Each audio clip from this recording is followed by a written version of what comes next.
Hey y'all, welcome back to the Blueprint Live. It's your girl MzMetchi. Thank you to everyone that's tuned in on our YouTube and Facebook pages. Shout out to our radio partners, Fluent Media Network, Philly Jams 95.3 and Indy 101.5. Tonight's show is powered by Live Long Health, Paris Ice Bar, Copajn Vodka, Fiya Infusions, and Lavish Looks by MzMetchi. Be sure to tap in with us every Thursday at 6:30 p.m. Central Standard Time. Oh, honey, and don't forget, the MzMetchi show comes on every Monday at 11 a.m. It's showtime. Let's get it. Hey, are you struggling with weight loss? Try everything and the scale hasn't moved for you? Well, I think it's time for you to call our good friends over at Live Long Health. They have everything that you need to help with weight loss management, and they also offer a plethora of other services. So make sure that you go ahead and head to livelonghealth.net, okay? Or call 708-998-5542, okay? And guess what? The best thing is you can treat yourself now and pay later. They accept several different payment types, and baby, it's time for you to go ahead and make that move to get healthy. So choose to live long with Live Long Health. Yo, what's happening in? What's happening in? Oh, it's your boy $2 Fabo, Bankhead Fabo. Oh, hey man, check this out. I want y'all to tune in right now to the Blueprint Live with MzMetchi, and I want you to tune in every Thursday at 6:30 Central Time. Ah! Oh, Fabo! What it do? Your favorite cousin Young Jock checking in, and right now you're tuned into the Blueprint Live with my favorite MzMetchi. All right? Hey man, you know what it is. Keep doing what you're doing and keep it right here. Chill. Hey. And my car too. I am grateful. Got the kids flow. And they are too. I am present. It's such a blessing. Never forgetting. That's how I see. I get accepted. Need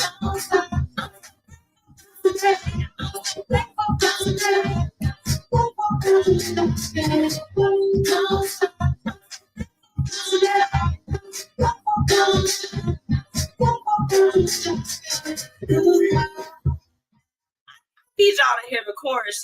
Look, I am thankful for today. Welcome back to another week of the Blueprint Live. It's your girl, MzMetchi. And baby, Happy New Year. First off, we have not been able to get together since mid-December. And I'm so happy to be back. Now, I know I got out of here. I had to go and have me a little bit of holiday fun, but we are back. Y'all, tonight's show is on fire. Do you hear me? It is on fire. So welcome back. I want y'all to get comfortable. I need y'all to get you a cocktail tonight. Y'all know that part of my drink of choice is Copajn. Gotta have the Copajn, baby. Shout out to Copajn. Okay, our sponsor. Now, if you all are feeling tonight's jam that I opened up with, that was Thankful by the group Not Them. And you all know that that is a jam. I have to throw it back for Throwback Thursday. Okay, with the song to really open up the first show for 2026. It's an exciting month. Like, we have so many things to talk about, but you all make sure that y'all put that on your playlist. If you're looking for some good positive music, some affirmations, some things that's going to make you feel good, Not Them, Love Them Down, that song will forever be in my heart. Forever be in my heart, okay? Thank you to all of my listeners that are tuning in with us on our Facebook and YouTube feed, and those that will later join us on Fluent Media Network, okay? Philly Jams 95.3 and Indy 101.5. It's been such an exciting time. And, you know, to really kick off the show, let me tell y'all what I got in store. Hold on, I just need y'all to stick with me for a second. They going off in the comments. She said, is that Neo? Girl, stop playing. It's going in and out, so I can't catch the song. No, that wasn't Neo. That was Thankful by Not Them. What's going on, girl? Happy New Year. Happy New Year. What's up, DJ L? Okay, we got DJ L in the building. Now, before we go any further, I just want to remind you that if you are interested in advertising with the Blueprint Media Company, MzMetchi, it's on any of the platforms, please make sure that you visit the bpmediaco.com or MzMetchi.com for more information. Y'all remember, I am here to support you. That's been the mission. It's going to continue to be the mission. Just know I'm here to help however I can. And if you miss any of tonight's show, because I know y'all busy, it's a busy time. Make sure that you all go if Spotify, iHeart, wherever you listen to your favorite shows, we are there. Tonight's episode will be there as well for those that are on the go. Okay, because I needed you on the train. You like, I need to listen in, girl. I ain't got time tonight. That's fine. Join me then. And if you haven't already, make sure that you are following the Blueprint Media Company and MzMetchi on all platforms. All platforms. Last but not least, shout out to my amazing sponsors: Live Long Health, Copajn, baby, Copajn Vodka, Pretty Curvy Savage, Paris Ice Bar, and Fiya Infusions. After tonight's show, everyone, with my special guests, along with my sponsors and partners, please, you all take a moment. Everyone's going to be hyperlinked to our Facebook and YouTube page. Make sure that you take the time to support them, especially my special guest. I've got some really fun things that we're going to be talking about tonight, and we want to make sure, as always, that we keep the support going, not just for tonight, but we keep that ongoing support, because that's what it's all about, y'all. That's what it's all about. Now, since we did not get to have a formal last show to really close out, y'all know how we usually do it, because the holidays they fell on like a weird, funky time. I want to know this, y'all. MzMetchi, maybe she started off being a little bit nosy, but y'all know how we do. We like to talk about things over here. What did you leave in 2025? I know I'm ready to tell my story. Are y'all ready? I don't know. What's going on, Bree? Thank you so much for tuning in with me. Now, look, I told you all that I had a very special guest tonight. I got two special guests, actually. And, I'm really, really excited for my first guest. Y'all know I've been promoting all week, but look, I told you all that when we were closing out for 2025, that we wanted to start the new year off in an extraordinary fashion. And I'm really excited about tonight's guest. Y'all, I have in my virtual backstage, I have the one and the only Blake Martin. Okay, now I know, look, Blake rings bells. And I'm really excited to have him here tonight because he is promoting a new project. Okay, Sunday Evenings is coming to your screens very soon. And we want to talk to the man that's behind this amazing project. So Blake, if you're ready, can I get a thumbs up? I think he's ready. I got to get this set up because look, we got to, we bring him on, we got to bring him on the Blueprint way and make sure that everything is good to go. I want you all to just join me virtually. Give me some clockets. Give me some clockets in the comments. I want to welcome my special guest for tonight, Blake Martin. Here he goes. How are you? I am amazing. How are you? You look, I am thrilled because first off, you here with us tonight and we're about to have a good time. Let's do it. I'm ready to have a great time. So first off, Blake, congratulations on everything that you're doing. You're super dope. Thank you. Dope. Let me tell you this, when I posted your flyer, because that everybody knows I blast out everything. I put it on all the platforms. Blake, we know that you are known everywhere, but the people in Chicago, because y'all know we are Chicagoland, for those that are listening outside, they love you, Blake. They love you. I'm so humble. Thank you. I love them. Yes, everybody was like, Blake is coming on the show. I'm like, he is. He is. I'm grateful. I love my supporters. I love my people. I love Chicago, man. Ain't no city like Chicago. It's not. I feel like that sometimes people that are not from here, they like to say things, but we love on our own. We support our own. Yeah. And so I was it got me even more hyped because I was like, well, wait a minute. I was already excited to have him on and talk about the project, but just so many of just my friends and different things, they were equally as excited to have you here tonight. So I'm grateful. I'm humbled by that. 100%. Now, look, Blake, we're gonna jump in. What I like to do when we start talking about Sunday evenings is, you're known for your work, your name, like I said, it rings bells everywhere, just super successful. But I want you, if you can, to kind of take us back. Okay. Can you, kind of walk me back to the earlier days for you that shaped where you are right now as far as in your career? Absolutely. I've always been a natural entertainer.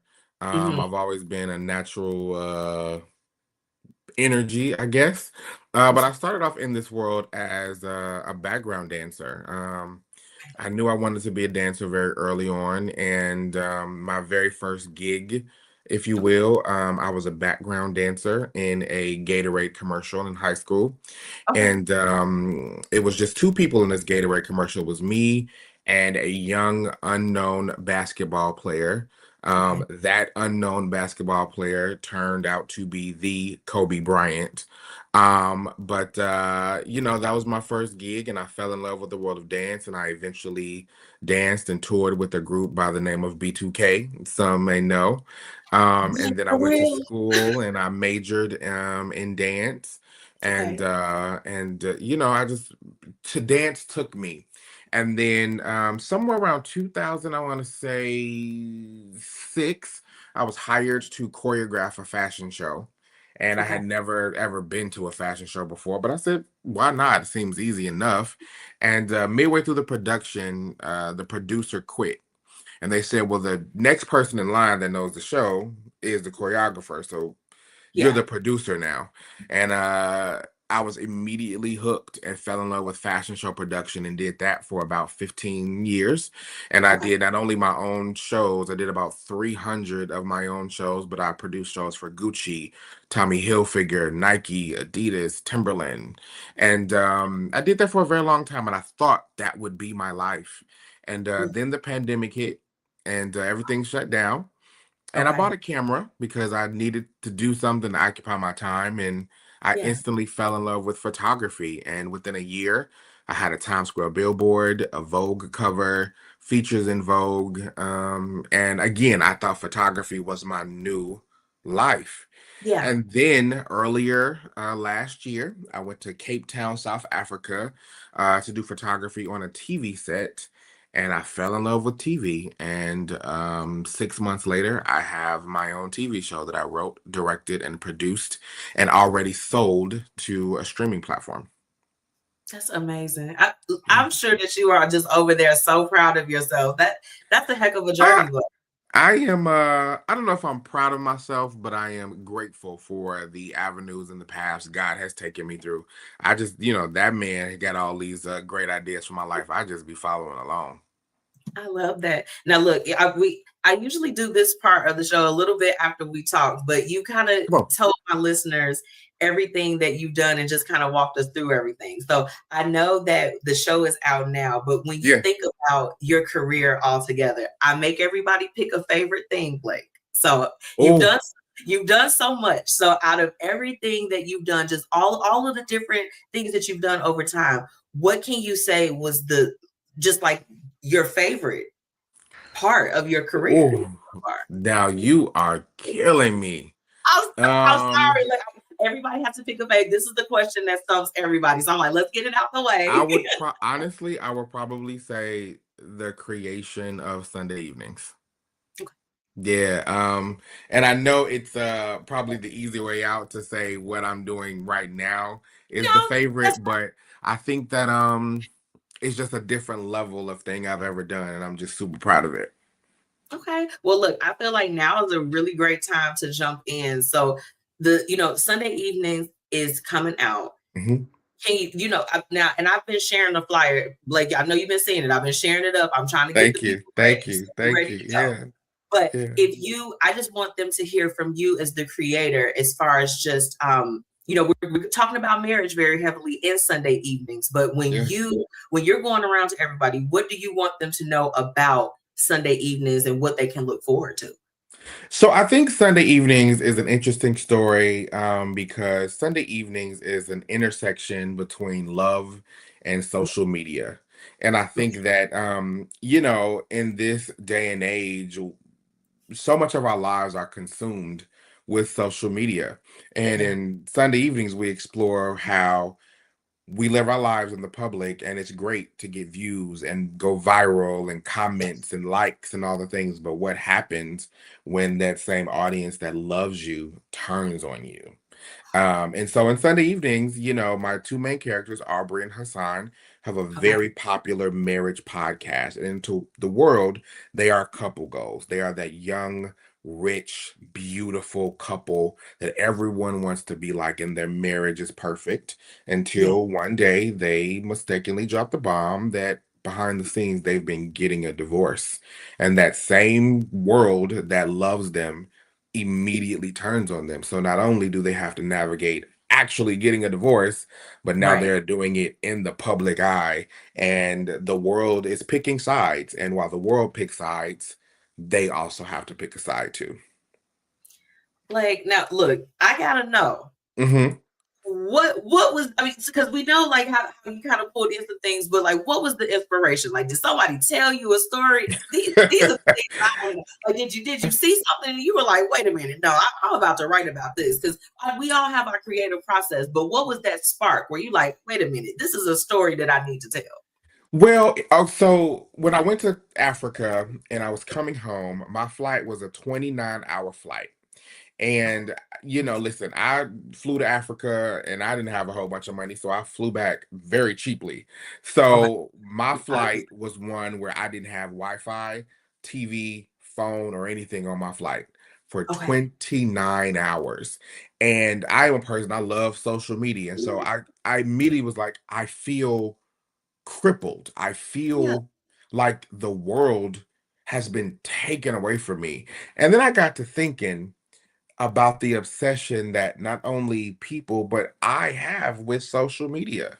Yeah. And my brain just started to move and move. And I was like, what happens when we put all of our lives on social media? And it feels great when they love us. But what Yeah. happens when social media hates us? Yeah. Yeah. I love that because for one, that's a different angle that I feel like we don't talk about. We talk about the praise, you see when people, like you said, they're loved, but when that shift happens, it's swift. They will love you on a Monday and by Got Friday, you. they're canceling you. They're like, you're done. You're done. Uh, Mm-hmm. Now, Blake, I want to know, with kind of talking about marriage, and I'll say this, I don't want to be too general, but I feel like, especially within our community, within the Black Hmm. community, Yep. sometimes talking about problems within marriage, that it can be kind of taboo. Did you find that as you were kind of scripting the show and getting everything together that, um, did you run into any challenges as far as kind of like telling that story and navigating around some of the taboos that are out there? No, because the goal was to talk about all the taboos on That's right. purpose, right? Yeah. So I think some of the core storylines, a part of the show was one with my main couple. One of their dynamics is the wife is a little bit older. She's in her mid 30s. She is a lawyer. She has degrees. She's Yeah. got money. She's got power. The husband, he's much younger. He's only 24. He doesn't Yeah. have a job. He's never graduated from college. So there's already a power dynamic and a reverse power dynamic of the woman in this situation is the owner of the power. And so Yeah. breaking down that. But then in one of my secondary storylines with one of my characters, Trevor, he is openly bisexual. And not only is he openly bisexual, but he is currently dating a man and a woman. He's very honest with both of them and saying, I love you both. I want to be with you both. And they're both accepting of it until they both ask him to make a choice. And I wanted to talk about a world where a man, a black man specifically, can not only be bisexual, but open about it. Because so often we hear only the stories of DL men or secretive men. And I was like, that's not the reality. Some men are perfectly open with being bisexual, and there's a big world of women who are okay with it as long as you're honest. And I Okay. wanted to show and explore that storyline too. So I dove deep into the taboos. I wanted to talk about all the stuff that people were scared to. That's right. And I like that because I think that we need more of those conversations, and instead of it being something that's so uncomfortable to talk about. You need that versatility so that people can be educated on things that they may not be familiar with. Yeah, Um, I think, naturally with media, when we watch TV and everything, you're consuming it. So if you can watch something and it's entertaining, but you also can learn and open your mind, you're killing two birds with one stone as far as that's ab- concerned. So absolutely. And I think all media in every form yeah. has somewhat of responsibility to educate on something. That's right. You know, no matter how salacious or entertaining it is, you have a responsibility to show the world something. And I just was tired of watching TV and not seeing an accurate depiction for me of my friends, my family, the people That's around me. I was like, sometimes you're watching TV and you're like, this is good TV, but also this is not real. I would not react like that. If he said that to me, I'd be fighting. And so yeah. sometimes I wanted to It'll be a show, brawl. you know, yeah, sometimes when you talk crazy out the side of your neck, your wife leaps across the room and y'all get to brawling. That's right. Yeah. You just feel like it's just stuff scattering everywhere. Yeah. Uh-huh. Now, Blake, naturally, you wrote every character and Mhm. everything. So I want to know this because I'll be honest, I haven't had someone that's done the TV shows before, so this is Okay. exciting for me. I'm always like, I love to just get into the thought process for my creatives. But in writing all of those characters, Blake, do you have one specifically, or not even one? You know, not to make favorites again, but do you have a character that you feel like that the people are going to fall in love with? I think they're gonna fall in love with every single one of them for a different reason.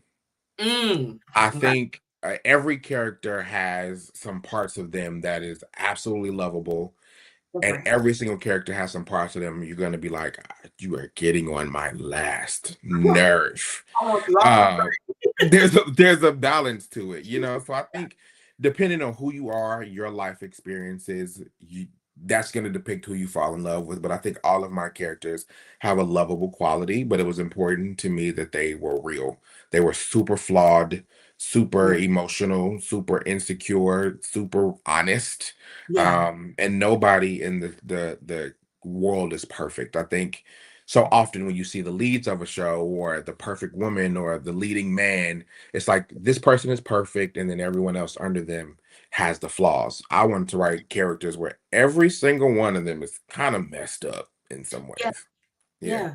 And because you know what, it is the reality for all of us, no matter, and when we think about social media, no matter how people appear, there are things that are going on either behind the scenes or kind of under everything that you wouldn't see. Correct. Just by scrolling. So correct. And I think, you know, the thing with Sunday evenings is crafted in a way of these are the conversations that we all have with our closest of friends. Yeah. And for me, I'm just putting a camera in the room while they have these very uncomfortable conversations. Like when the show comes out, and because naturally, you know, I'm a binge watcher, so I know for me, depending on if they upload the episodes, I'll watch them. But when viewers get to the end of the season and they've watched and they've seen all of these stories develop, if you could just think of, just as the creator, just a message that you want them to walk away with, what would be that feeling, or what would be that thing that you want for your viewers to take away from Sunday evening? If you really love somebody, there is never an ego in it. That's really it.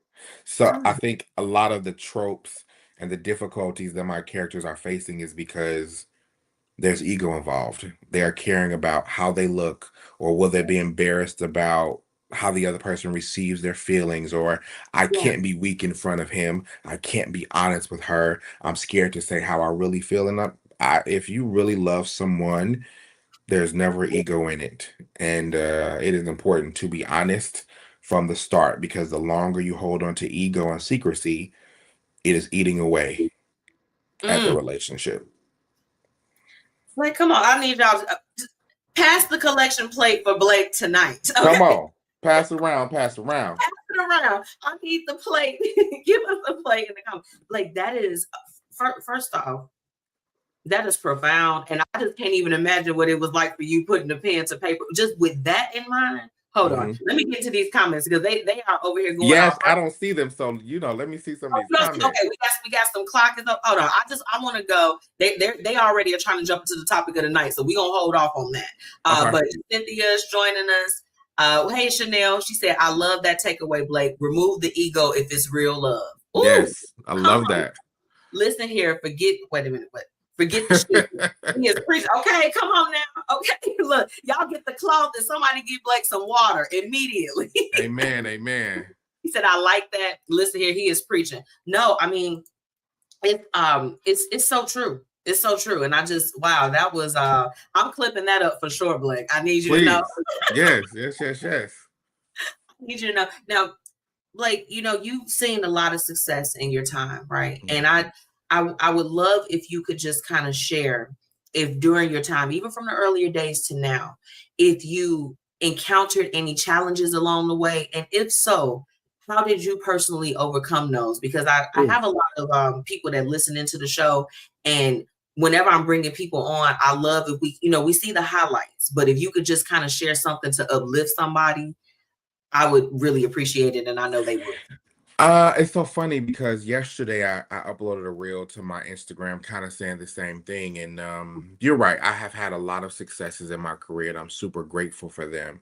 But with those successes, people often think that the road has been easy or the journey has been all highs. And I uploaded something yesterday saying none of that is real. Every single person that you see is successful, every single one of us, whether that be the person that's just starting out yesterday, all the way to Beyonce, there has been some extreme challenges, and everyone is just trying to figure it out. None Yes. of us have a blueprint. None of us have, a rule book of how to do it right. And so I think every step of the way for me has been a challenge of, figuring out how if this project today, June 2005 was successful and a massive hit and it sold out, and that's great. But then I come home that next day and have to figure out how to do that again and again and again. Or yes, thank you so much for coming out to an event I hosted and 5,000 people was there and it sold out. But you don't understand that I don't have sponsors and I don't have investors, and every last dime of my own money was put in it. And there have been times where I was on stage with thousands of people chanting my name and came home and couldn't eat because I put all of my money into the project, right? Because I wanted to. Or, it's just everything has been a challenge, but I think I love what I do so much and I believe in myself so much. I've never been a person to give up or make an excuse. And I think so often people do that, like, oh, well, this is hard, or I only got $20 and it's going to take $20 to get the project off the. Who cares? And Right. also entrepreneurs are people who are often embarrassed about having to also be a real person outside of it. Every single thing I've ever done that has been huge, it's been huge on a Friday, huge on a Saturday, huge on a Sunday, and then on Monday I've had to go back to that corporate job and sit in that call center and take them calls because that what was funding the dream. And there is nothing wrong with funding the dream with a corporate job. And you got to just push through and you got to keep going and you got to just pray to God that He's going to help you. And the thing is, if you have a dream that is on your heart, God has already given it to you, which means He already knows what's at the end. Like, do you so keep pushing. You got to just keep pushing. And it's going to be hard. You're going to have some days of like, Lord, I don't know. But who cares? Even for myself, I've had months where I'm like, yo, I got $250,000 in the bank. Let's go to Dubai for 2 months and ball out and do. And then 6 months later, I'm like, so who gonna help pay this phone bill? Because I don't got it no more. And then I make it again, and then I lose it again, and I'm successful one day, and then the next day nobody knows me. Or, I walk into one room and I'm praised, and I walk into the next room and they're like, and who are you? It's a balance. It's a balance. And people don't often see that balance. I get insecure like everybody else. I get doubtful like everybody else. I am terrified like everybody else. Just because you see it look pretty does not mean I am not terrified. Going into Sunday evenings, I've put my heart and my soul into the show, and everyone has been like, oh, it looks so great, and we're so proud. It's the biggest thing. But I'm like, you realize I am petrified. Just because I am Blake, whatever that means, doesn't mean I'm not still shaking in my boots. That's to right. go up in front of the people and share my art with the world. Blake, I just need you to know you blessed us tonight, because Thank you. that song, Killing Me Softly with his song. Okay, the words that you just said, I resonate with it so much, Blake. And you know, what you just said as far as when God gives you the vision, He's already worked it out. Sorry, done. Oh my goodness. And you know, here's the thing. I think this is the motto I have always modeled myself after. You have to define what success is like for you. So often people say, I want to be Beyonce, I want to be Michael B. Jordan, I want to be LeBron James. But that is what success looks like for them in this season of their life. But for me, honestly, I wrote a TV show. I wrote my first TV show. For me, sitting on this show with you right now, talking about it, is success. For me. I define what success looks like every day. I can't say, well, I wish I was being interviewed by Oprah. No, I'm on the blueprint. For me, that's success. Because Absolutely. it could be a world where nobody cared and wanted to talk about it at all. Yeah. So if anybody wants to talk to me about the show, then I'm successful, which means I wake up every day in a spirit of gratitude and thankfulness. And when you do that, you have no choice but to keep pushing. Oh, y'all better get the plate pass for Pastor Blake Mark. No, oh my goodness. I just I'm stunned, and I'm so excited for Sunday evenings. And you know, and for everyone that's tuning in, I want you all, look, y'all know how we do as far as for the blueprint. We support over here for real. Yes. So I want you, if you can, Blake, you know, before we get ready to close out tonight, when it does get released, can you just let everybody know where they can find it, when it's going to premiere? Absolutely. Just give us all the details. So it premieres next Sunday, January 18th. It's a special day for me on many levels. One, my show is called Sunday Evenings, and it premieres on a Sunday evening. My production company is called The Third Week of January, so it premieres on the third week of January, but also that day is my 40th birthday. So it is a great day for me overall, but you can find it on our production company's website, Sin City Productions.studio. That is CYN for Sin, CYN, Sin City Productions.studio. It premieres Sunday, January 18th at 9:00 p.m. Like, we're going to be tuning in. Please. And if you're in Chicago, please, we have a huge premiere here in the city. So please get your tickets if you can, on January 18th. It's a huge gala we're doing. Like, ain't nobody told me nothing, man. What's going on? It's a huge premiere. Y'all gotta come out. And you know what? When we get off this and you're done with your show, you message me and your ticket is on me. I got you, so you can come out. But everybody, all your fans and supporters on here, please, y'all, if y'all can in Chicago, please come out and support. Will. And Blake, I tell you what, I have an event coming up too. My supporters know we got the Link the Lit brunch coming. I got you too. So let's do it. I love it. Come to me. We're gonna have a good time and we're gonna do it. Okay. Before you leave, what other, is there anything else as far as how we can support you? We're gonna tune in next Sunday. We're gonna, share it up and do everything. But do you have any call to actions for my listeners? Because we want to make sure that we support you fully. Thank you. So, share it with us. Absolutely. Here's the thing. We are a team of independent filmmakers, and we cannot do this on our own. We need the world, our community, to help us keep pushing. So the model with Sunday Evenings is, I am putting it on our own platform first before giving it to some big streaming network, because I want our people to have a different access to it. But we really need you guys to support. So for Sunday Evenings, every single episode is $2.99 to download. And so $2.99 is less than a coffee, less than a burger. But we just ask every single Sunday, when you want to watch an episode, please just download it for us. And I know in the world of streaming, and you pay your $15 for Hulu and you get everything in the world. But if for this $2.99 a week is not much to support us, and just keep buying the episodes, because when you buy the episodes and you invest your $2.99, that helps us fund and create the next project and the next project and the next project. That's right. Well, like, look, I know you can count on me. And for my people, y'all in the comments and everybody saying bravo and amen. So I know we can count on y'all $2.99 too per week. Please. $2.99 is nothing. You spend more on that on a candy bar and a pop. Okay.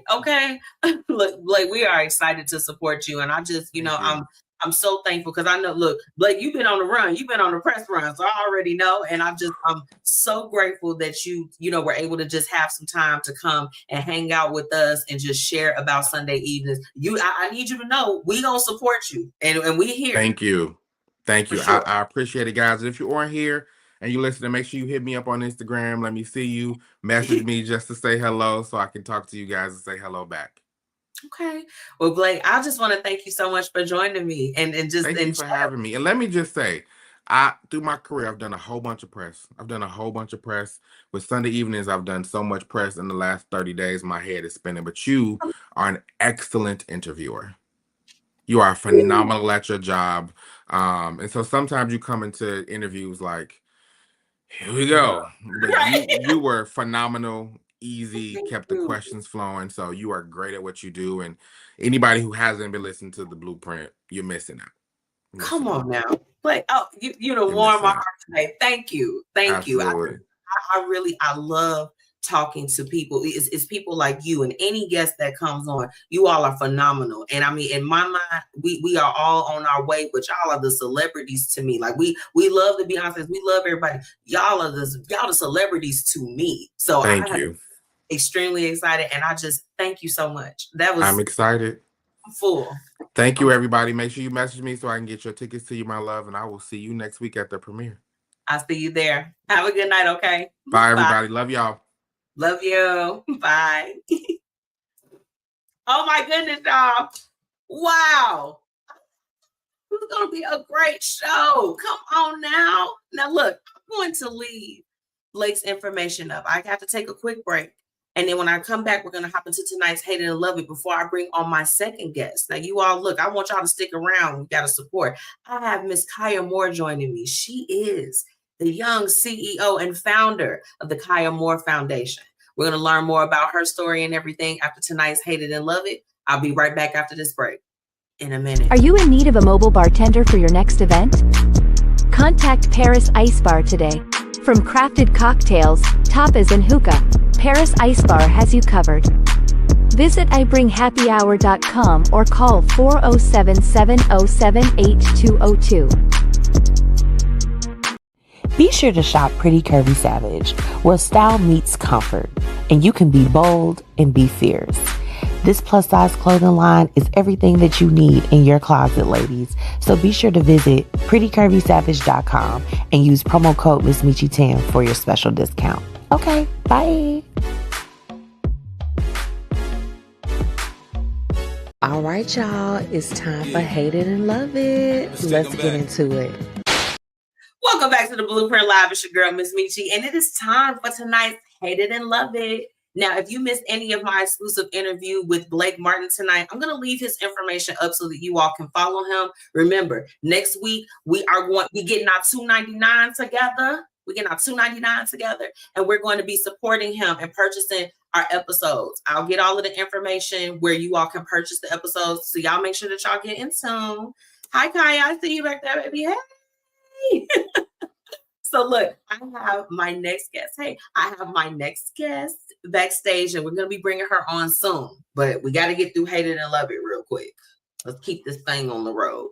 Now, and I do want to remind you all, if you're here with me, please drop those businesses in the comments. Somebody needs what you have to offer. So drop it in the comments if you have an event, a book, whatever it is. Y'all know how we do it around here. I know it's a new year, but it's the same mission. Drop those businesses in the comments.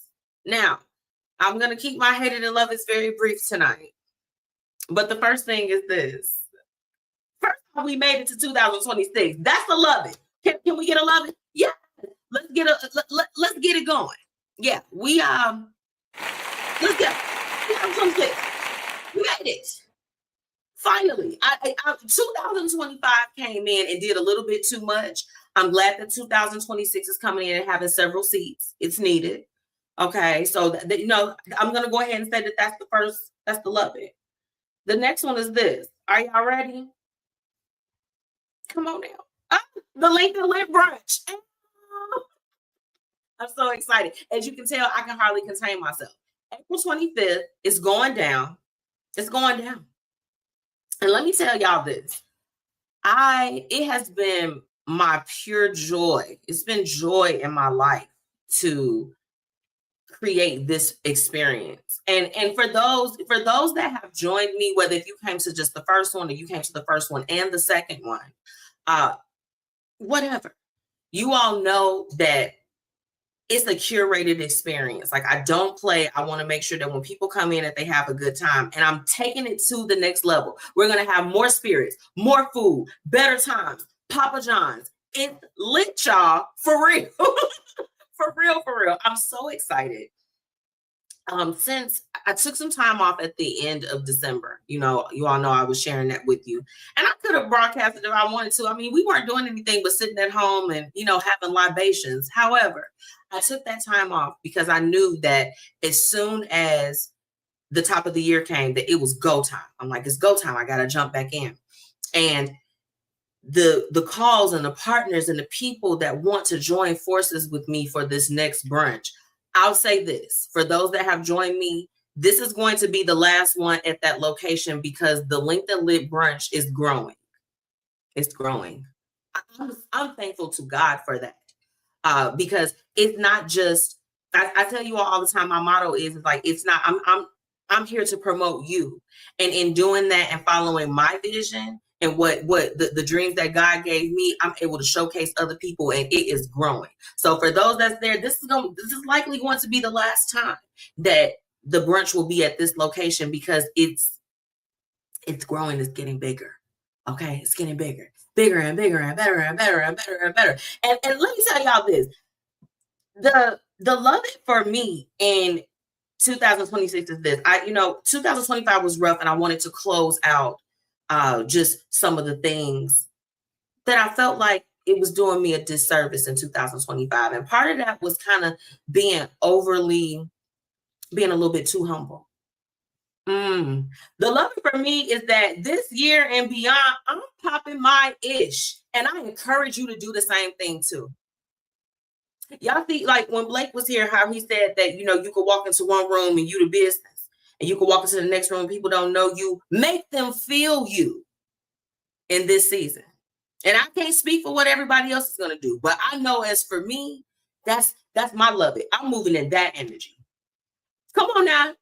Chanel said the biggest, the largest. Walk with authority. Everybody, I don't care if you have a business or just if you are the best point person at your job. If you don't have a job, you braid hair. I don't care what it is that you do. Walk in your energy. That's what we're doing in 2026. Walk in your energy. Don't be afraid. Don't be afraid. If you know that you're that girl or you're that guy or whatever it is that you do, stop playing small. Ooh, don't get me to preach. Now, I have another love it. My tenants are the absolute best. Y'all, I came in today to another plant. Everybody knows I like plants. I love flowers.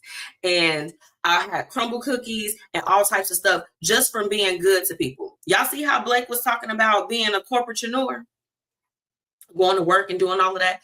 I absolutely went to work. I have to work today. And I'm working now, but I did have to go. And it's nice to know that when you show up as your best and you do a good job all the time, it always feels good to be rewarded for that. It does. So I would say that is that's a love it for me. Just when people are able to personify their appreciation for what it is that you do, because I'm a hard worker. I don't half-ass. I like to do things thoroughly, 100%. I don't, and this is the thing, even if sometimes we fall short, because let me tell y'all, fourth quarter, not even fourth quarter, probably like after Thanksgiving, I was coasting.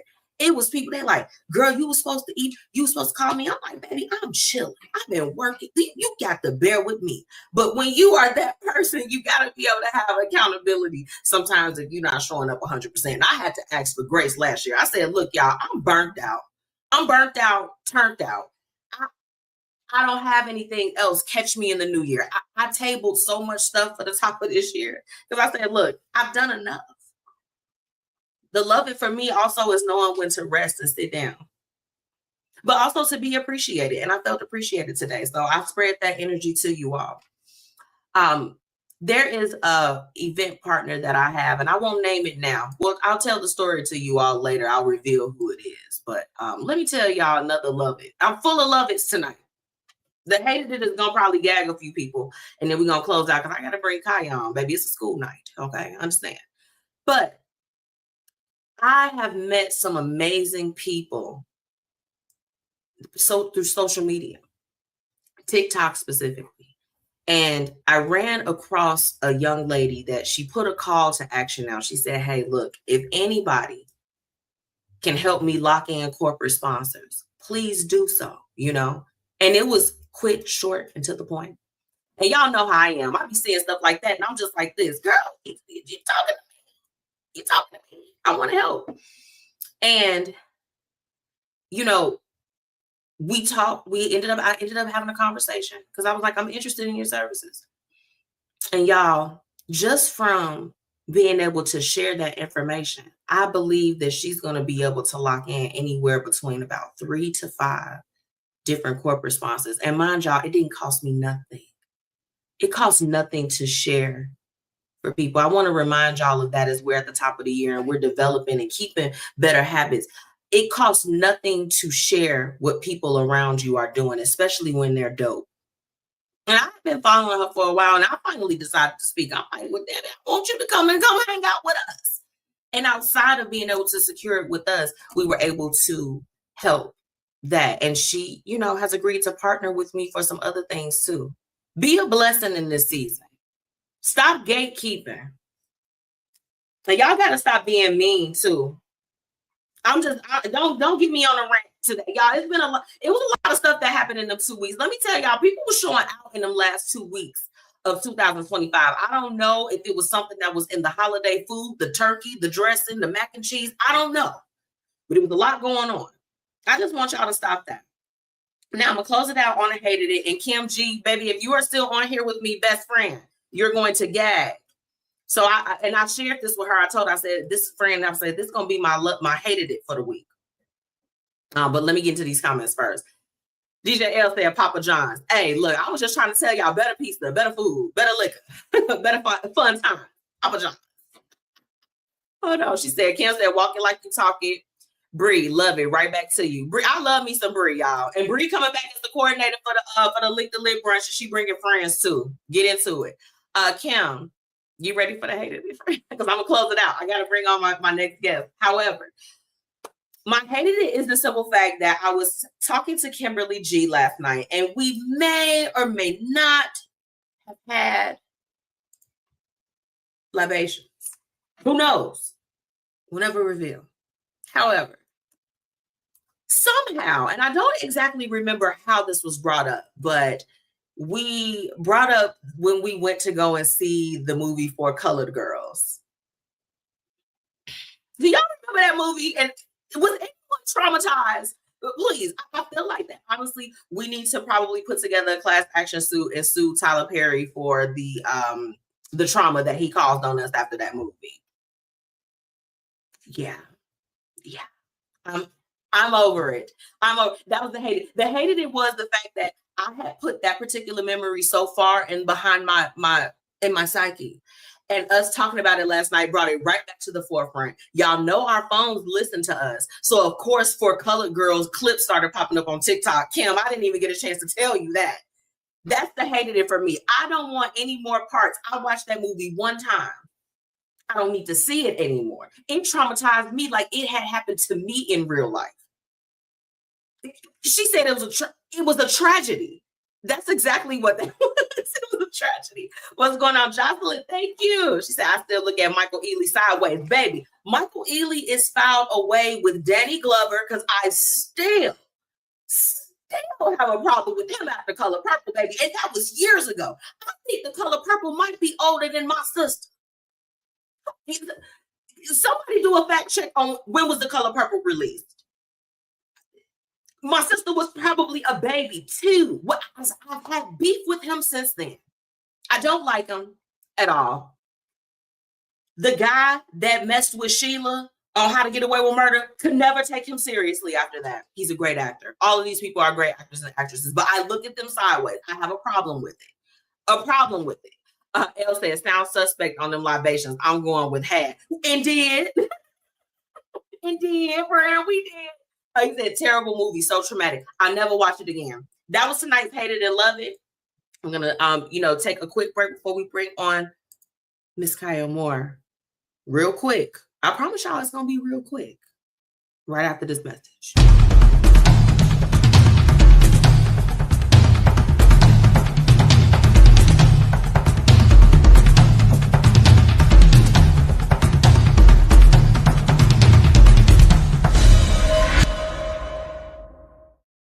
Shout out to Be Your Own Kind. She's coming back, y'all. My sister's taking a little bit of time, okay? But she's coming back. Now, look, I want to go ahead and get everything set up because, look, we didn't have KiYha. We didn't have her waiting long enough. We had to get through Hated and Love It. Y'all already know. So let me go ahead. I want to get everything set up. KiYha, you ready?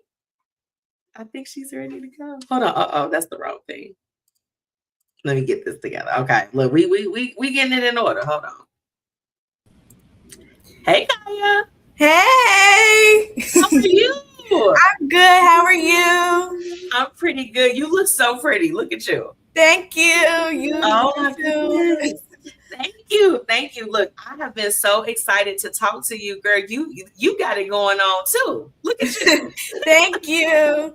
Yes. Well, look, I feel like KiYha, we got to jump in because I told them, I was like, look, it's a school night. KiYha, she's one of our young entrepreneurs. Yeah. KiYha, look, I've been sharing your event and everything so that everyone can come out and support y'all, next week. But I wanted to know if you could just kind of share with my listeners a little bit more about the KiYha Moore Foundation and just, how you got started. What was the inspiration behind starting your foundation? The inspiration, I was bullied as a kid. My cousin passed away from drug use and my brother is incarcerated. So that hit home for me. It did. And thank you for sharing that. That's, and I want to remind everyone that's tuning in, KiYha is 14. So, this, and I think that that's significant, KiYha, for them to know that, you are young and having to deal with some of these things that typically we kind of hear about mostly with adults. We often don't really hear from the perspective of someone your age, right? So thank you for sharing that with us. Thank you. Now with your foundation, can you, just share a little bit about some of the people that you help along the way? Last year, I helped 4 young mothers because we also had a community baby shower. I also had a daddy-daughter dance to help dads get close with their daughters. You did? Okay. And because you have some things, coming up. I feel like we're going to get into that. But I really wanted to highlight, KiYha, that to be so young, you've definitely taken a major role as far as being a leader and creating your foundation. So for you, having gone through your experience with bullying and everything, how important was it to have, just to lead your foundation and to help people that had kind of been through what you went through? It was important because either me or somebody I know have been through it. So I wanted to create a platform to help other people. That's right. And KiYha, I wanted to ask you this. Having gone through everything that you went through and then, being able to help other people, how are you able to kind of move through some of the things that happened so that you could help other people? Like, kind of how are you able to feel better where you wanted to empower other people? Because I know me, when MzMetchi gets sad, KiYha, sometimes I don't know if I can help other people. I will fall back on my support system, which will be my mom and my goddad. If I ever needed help or advice, I will always talk to them and ask them, how do I help with certain things? That's right. That's right. Look, and KiYha, I want you to see some of these comments before we go on. They are giving you all the love in the comments. Y'all show KiYha some love tonight. Come on. Thank you, everybody. Yeah, and bullying, I know that was hard for you, to go through. And I want to know if there's anyone else that's listening that's your age, can you just share a message with them if they're dealing with that, like how they can navigate and overcome that? I would say to talk to a trusted adult, so like all your feelings aren't bottled up, and so you can feel seen and heard. They are. Hi, look at this show. Now, you've got an exciting event coming up, because that's why we're here tonight. That's why we are here tonight with you, KiYha, to promote Pens and Purpose, your fundraiser. Can you tell my audience a little bit more about the fundraiser that's coming up? Our Pens and Purpose Bowling fundraiser is for fun, laughter, and food, while also fundraising for upcoming youth events. For youth events, okay. Now what's some of the events that we're doing? What's going on? Look, KiYha, you here? You got to give me the scoop. We want to do peer groups, camping retreats, buddy groups, so everybody can like talk out their feelings to other kids, so they won't be alone in situations. Okay. Now, for next week, what are you most looking forward to with the event? What am I looking forward to? Definitely having fun, but also connecting with new people. Okay, so wait, KiYha, you like to do a little networking, huh? Yes.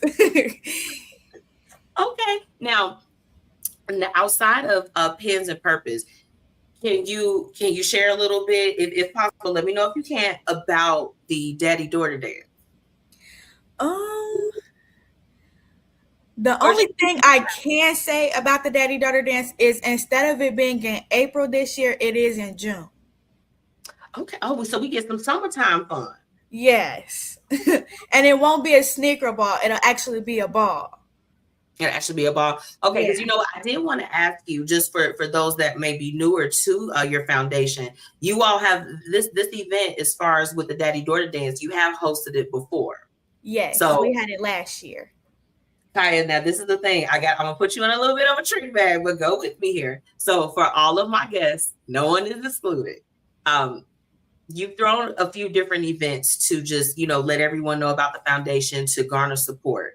What has been your favorite event that the KiYha Moore Foundation has thrown? What's your favorite one, like all time? It would be the daddy-daughter dance. Well, you had a couple, right? Which one? No, we've only had one so far. We just started last year. Okay, now see, I've already given you 3, even though it's just on the second one. I'm sorry. It's okay. That's on MzMetchi. But so that was your favorite one? Yeah, that was the favorite one. Okay. Well, tell us why. Look, because we didn't get a chance to go, KiYha, so you got to tell us. I met some new people. That was my first time ever speaking in front of multiple people. So I feel more comfortable speaking in front of people now, since it would be like my second time. Okay. Now, and KiYha, seeing dads with their daughters, that's also one of the things I like to see, because if you really think, you don't see a lot of daughters with their dads or father figures. So it was nice to have that event and see some of them together. Okay. What are you looking forward to for this year's? Like, I know that it's going to be down the line, but is there something that you're looking forward to for the next one? It would be seeing the dads like actually dress up in dress shoes, and seeing the daughters in heels and dresses. Last year it was nice, but it was a sneaker ball, so they were wearing sneakers. But I want to see them actually dress. Okay. Okay, good. Yeah, so we got to let the people know now. If any of my listeners, if you all are going to the event, we need dress shoes, dress appropriately, please and thank you. Dress appropriately. Now, with the fundraiser for next week, because I want to get you as much support as we can, KiYha. How can my listeners? Can you just share with us how can we help, donate, or just further the mission for the KiYha Moore Foundation? You can donate baby essentials. Baby essentials. Okay, so diapers, wipes, all of that. Yes, baby essentials. Babies. Okay. Hi, Sabrina. How y'all doing? Hold on. It's from an educator and parental perspective. You are a jewel. Come on now. Oh, thank you. Please, look, y'all show KiYha some love tonight. She is doing amazing work. Now, I know that you said last year that you were able to help 4 mothers and everything.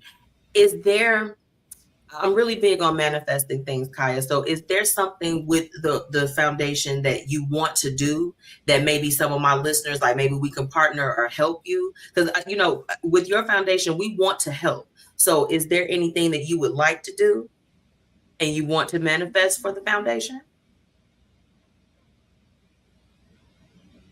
I would say the camping retreats to just get more kids involved for the camping retreats and the buddy groups. Just get more kids. That's right. That's right. Well, KiYha, I am excited. I'm excited for you. And I want to give you a second because, I want to give you a second to acknowledge and share with us who has been your biggest support system as you've been building the foundation. My goddad and my mom have been my biggest support system through everything. I love that. They take such a great care of you. Amazing. Yes. Shout out to them. Well, look, KiYha, I know, it's getting late and I don't want to keep you for too long, but can you just let us know again, just share with my listeners about the Pens and Purpose fundraiser for next week and how they can follow you?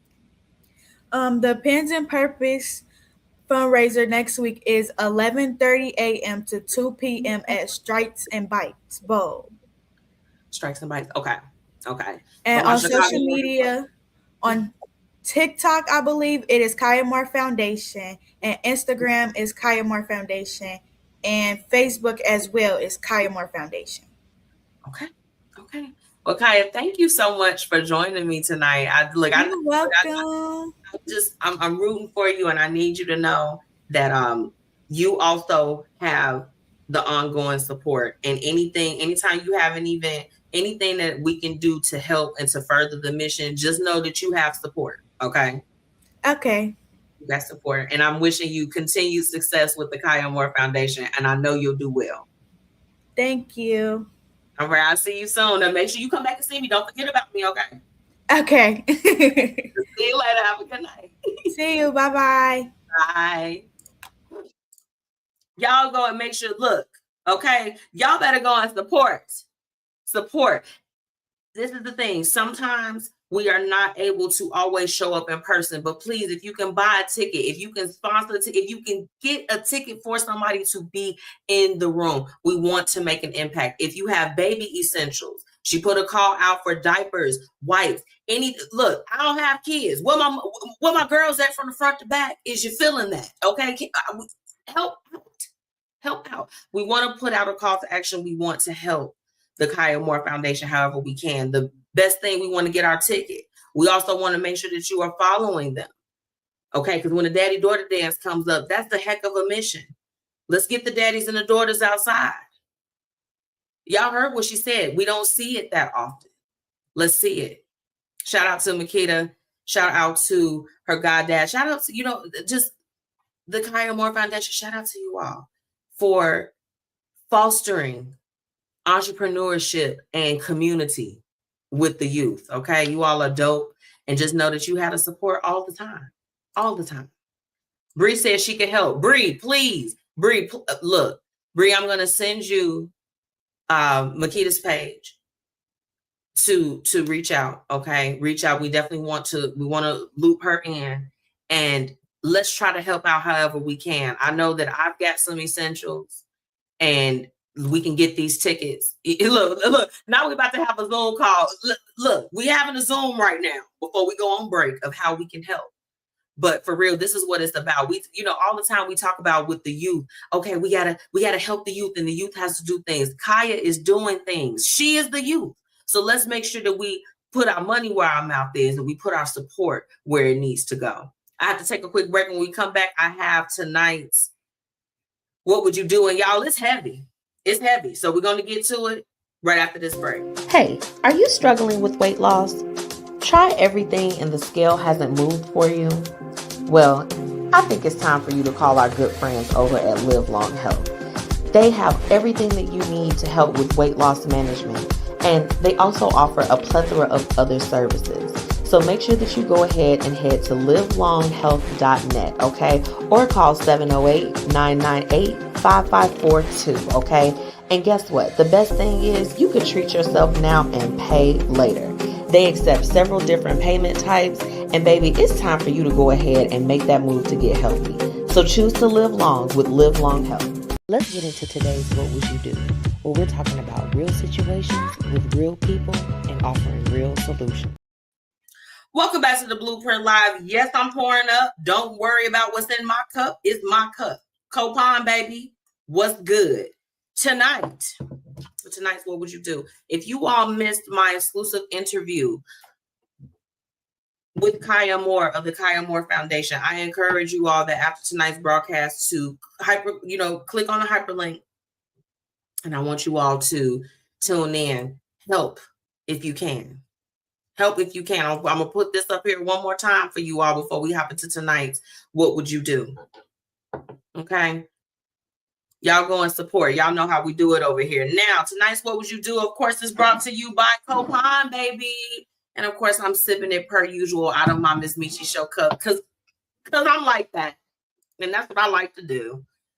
Now, tonight's What Would You Do? You are going to feel like you may need a cocktail as well. That's okay. What's going on with Sister Cousin? Sister Cousin. Okay, it's time to get into tonight's What Would You Do? My husband broke our trust. He went and had our 4 kids tested to see if they were all his. I've never done anything to give him the indication that I cheated.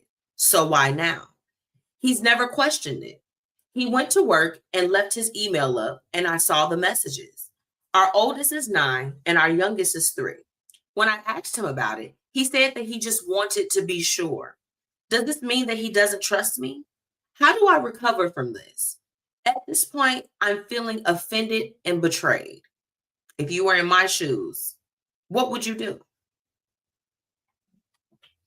Girl, not you done had 4 kids by the man, and he gonna get he waited the 9 years. He still kept shooting the club. What y'all think? Because this has me a little bit perplexed. So I see y'all trickling in for tonight's What Would You Do? There is a wife. She's extremely devastated. 4 children. She ends up finding delayed DNA tests that her husband, not boyfriend, not baby daddy, child's father, that man over there. No, honey. Her husband. 4 kids. 4 kids, 1 9.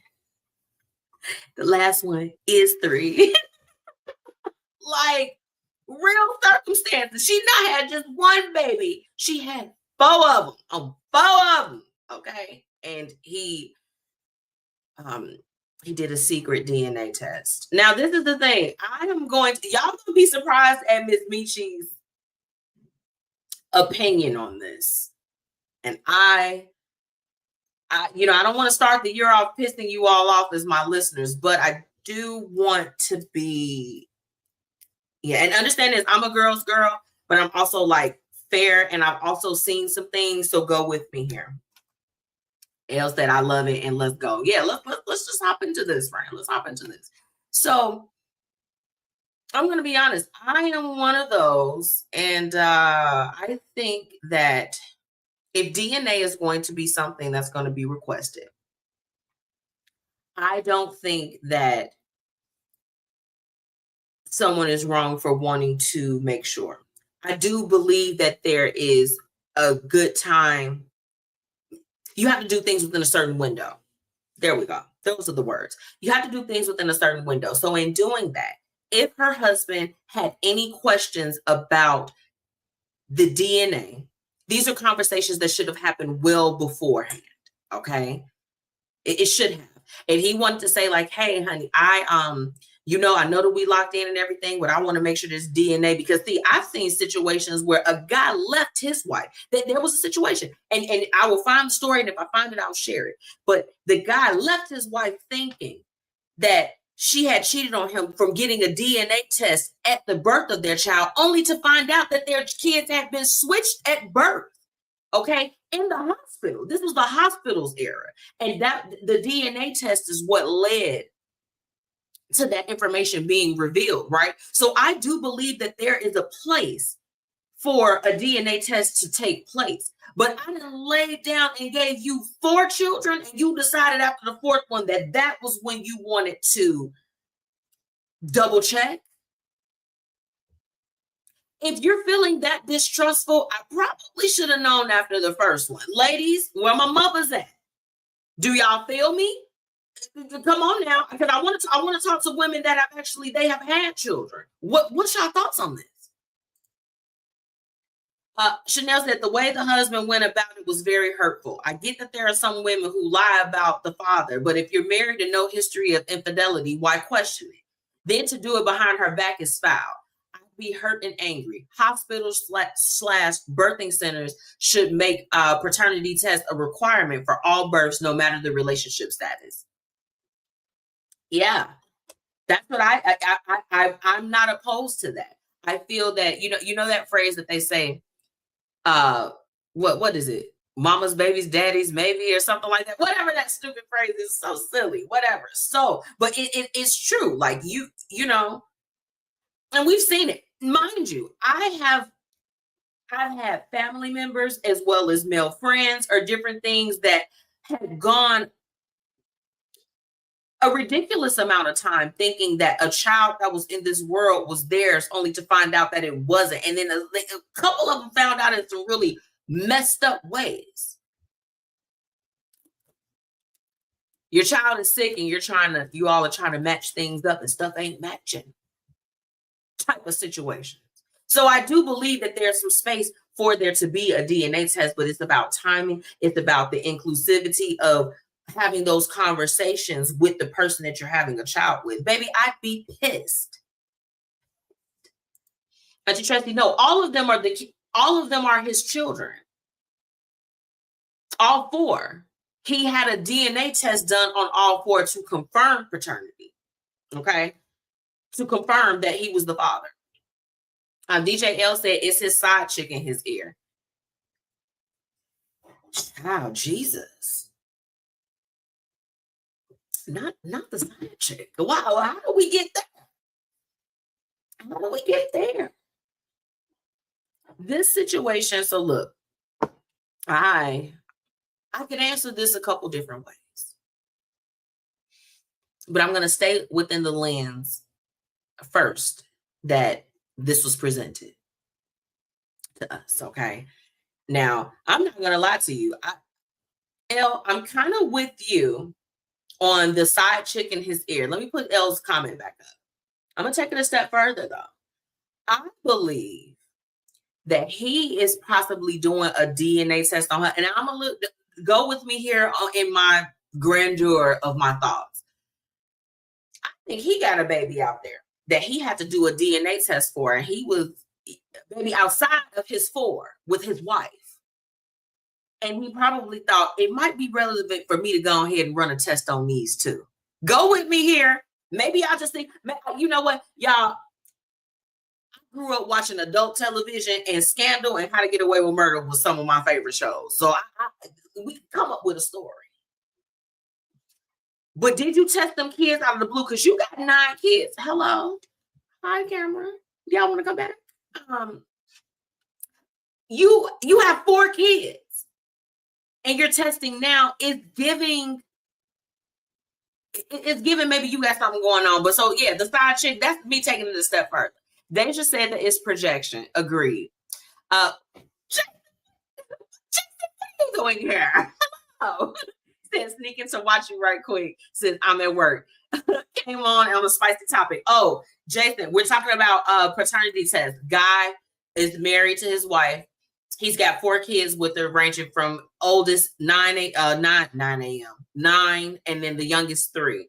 He got a paternity test. His wife saw the results through his email. Yeah, it came all the way in hot, the hottest of hot. It did. The trust is gone in this relationship. Yeah, I mean, baby, I tell you what, you go and get a DNA test. You do not trust me. Because this is the thing. I'm not, and I'll say this. In answering from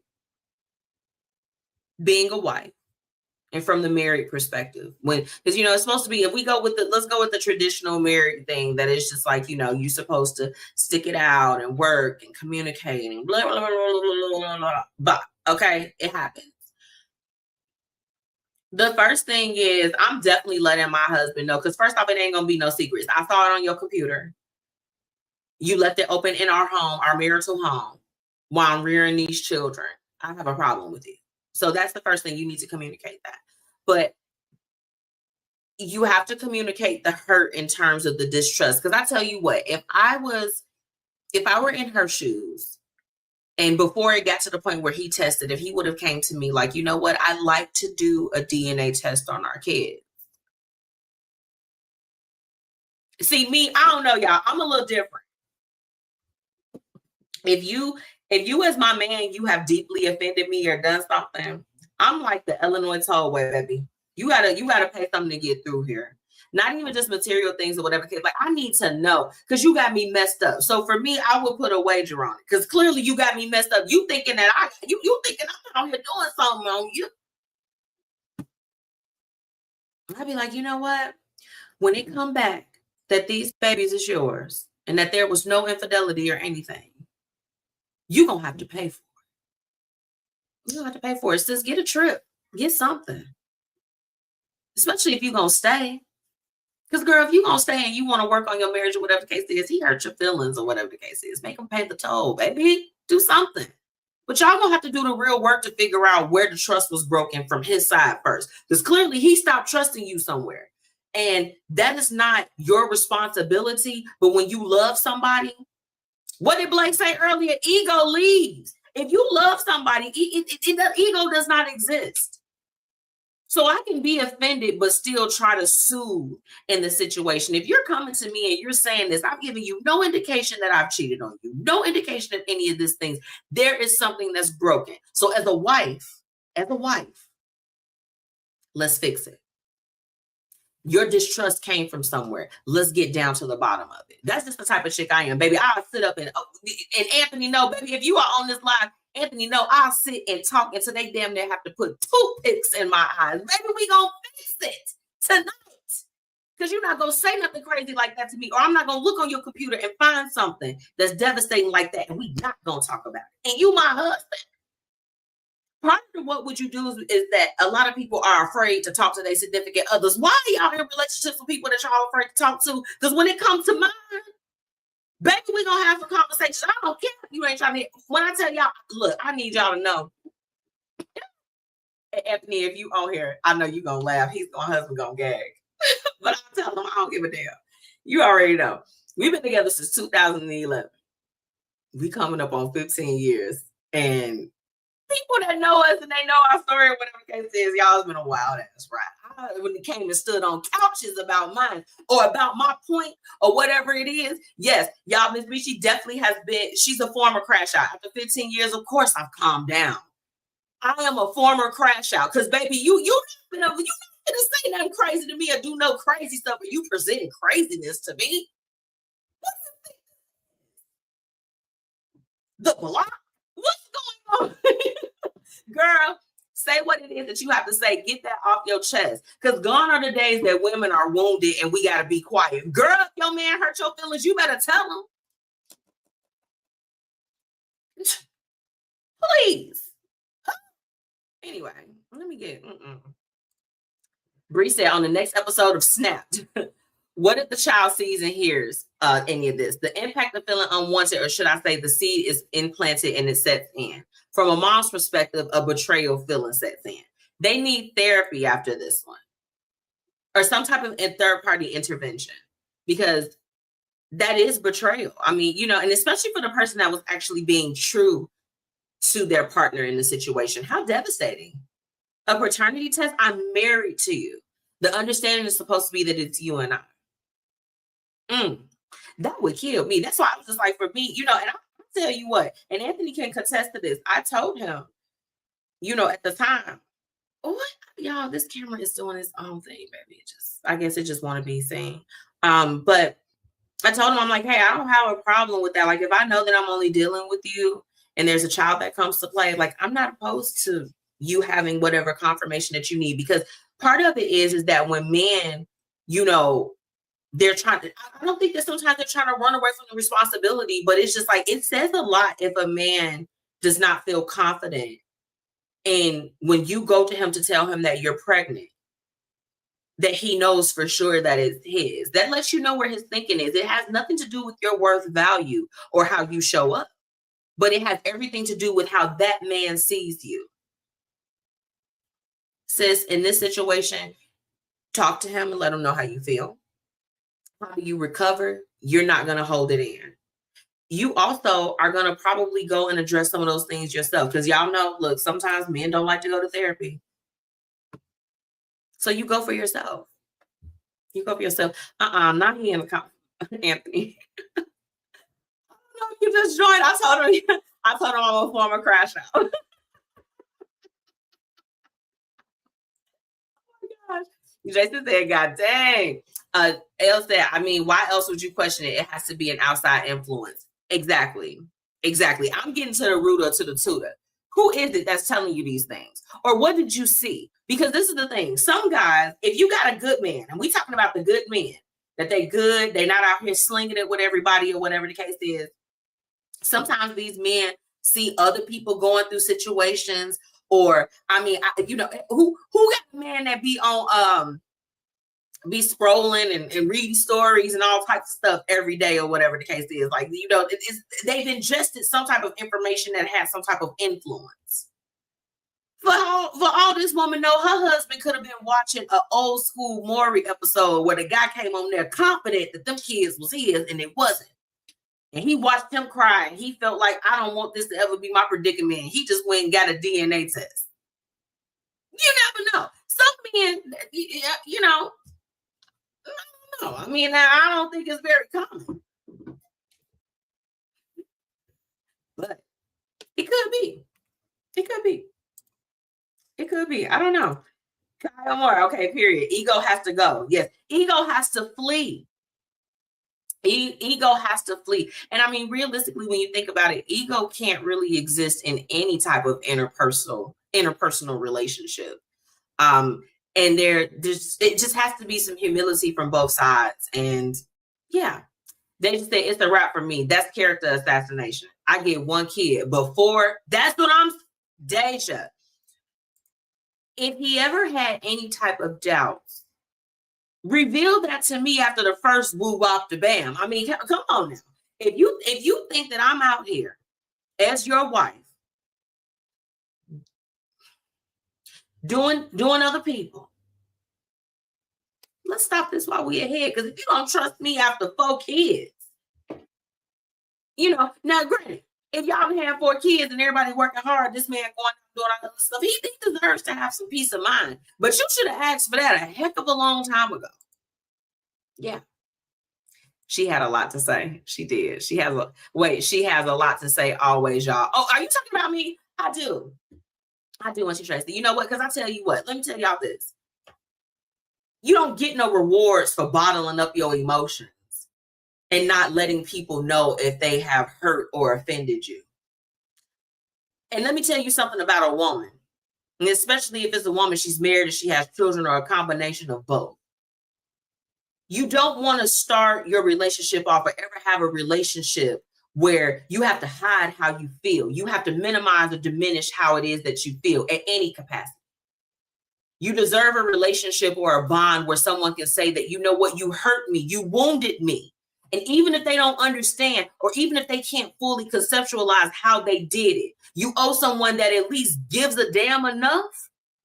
Okay, they care enough about you to say whatever it is. You don't get no brownie points for keeping your opinion or keeping your thoughts and feelings to yourself. No one's rewarding you, especially with your significant other. Because with women, you know what we do? When we keep that stuff on the inside, it make us sick. We be around here sad and depressed and having anxiety and all of these different things. One, two, 3, release them. I don't give a damn. If you are doing something, if I walk past my husband's computer and I see something that's fool, I'm calling you on it. And if you got a problem, you shouldn't have been doing it in the first place. And if we gonna fight, we can tussle up in here like on the cartoons where all you see is straw and hay and stuff just floating across the room. We could tussle. I don't care. But you cannot be silent. So sis, the first thing that I would tell you to wrap up tonight's What Would You Do is use your voice. You were deeply hurt and you were deeply offended. If he doesn't see it, acknowledge it, or anything, that does not mean that it is not real.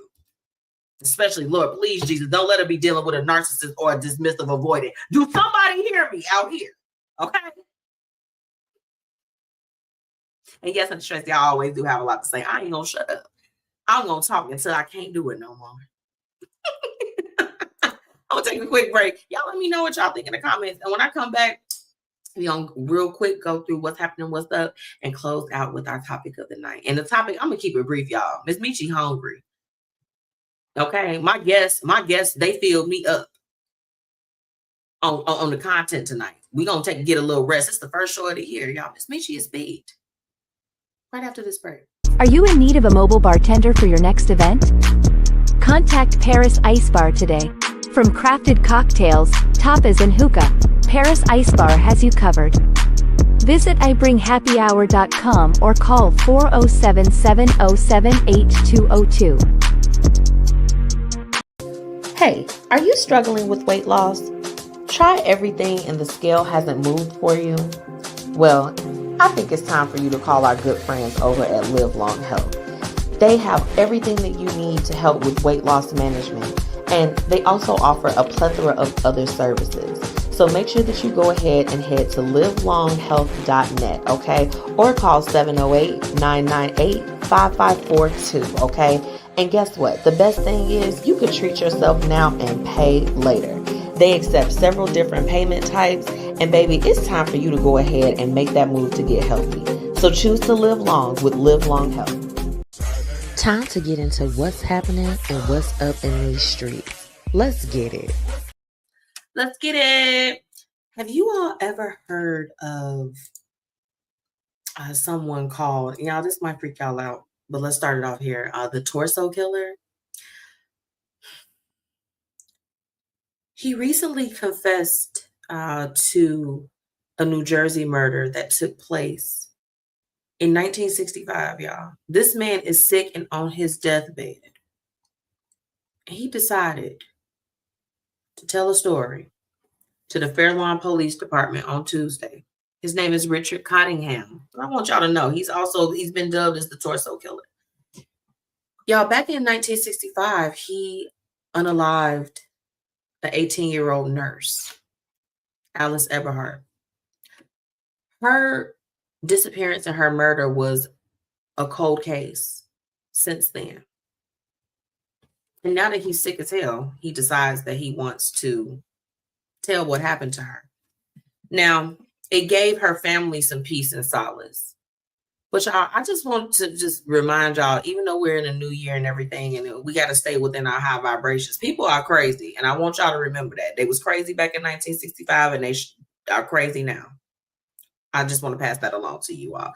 I was saddened to hear that story, but when I saw that it had remained a cold case for so long, it just seemed only right that that family was able to get some type of release and closure from that. So, bad situations happen, but it is good that people are able to have some type of resolve. We deserve resolve. All right. Now, you all know with AI and everything that's coming up, they've been building a lot of data centers in places. And a story that caught my eye this week was based out of Hobart, Indiana. Now, they have an Amazon data center that's coming, Amazon Web Services. And y'all, the people over there are pissed off. Anybody from Hobart living over there? I want to know. Now, they've been protesting, and this Amazon data center is looking to take over about 72 acres of the land. And the citizens, they're like, hey, they feel like that Hobart sold them out to the company. We're seeing more and more of this as they're building a lot of these different areas to accommodate with where we're going technology-wise, but it makes the conditions for those that live near it not good. Exposes them to a lot of things that they would not have been exposed to elsewhere. I don't know. It's definitely something that we want to keep our eye on, as I feel like that we'll be seeing more of that as time goes by. Bree said, you can't build a house with faulty tools. House being life and relationship, tools being dishonesty, silence, negativity. When the real storm hits, you blow away like a bad mobile home. Come on now. That's Bree. She was giving us some commentary from tonight's What Would You Do? Yeah, Bree. I mean, come on now. You preaching over there. Somebody, y'all pass the plate over to Bree. Pass the plate. Now, I know you all have been hearing about what's going on out in Minneapolis. Y'all, an ICE agent fatally shoots a woman. Okay. They report and they are saying that this woman is a domestic terrorist. And then videos start to resurface. Or they're starting to resurface. Showing a completely different narrative. Let me take a shot on that. First off,